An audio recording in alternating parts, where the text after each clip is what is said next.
అందుకనే విష్ణు సహస్రనామంలో విశ్వం విష్ణుర్వషట్కారో భూతభవ్య భవత్ ప్రభు. విశ్వం విష్ణు, ఈ సమస్త విశ్వము విష్ణువు అనే భావనతో చూడు అని చెప్పేందుకే ఆ మొదటి 2 నామాలు. విశ్వం విశ్వస్మై నమః, విష్ణవే నమః. ఇంత విశేషంగా విష్ణు సహస్రనామం మనకి చెప్తోంది కదా. అలా విశ్వాకారంగా ఈ మనస్సు మారిపోతోంది సంకల్పాలని బట్టి. దీన్ని సమష్టి మనస్సు అని శాస్త్రం పిలుస్తుంది.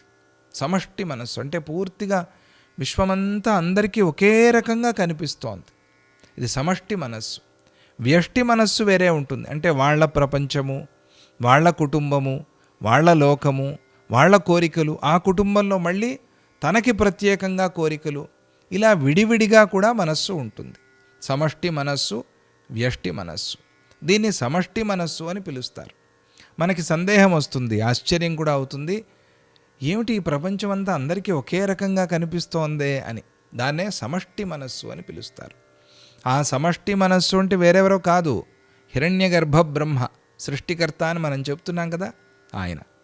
ఆయన మనస్సులో అటువంటి సంకల్పం కలిగింది ప్రారంభంలో, సృష్టి ప్రారంభంలో. కాబట్టి అందరికీ ప్రపంచం ఒకే రకంగా కనిపిస్తోంది.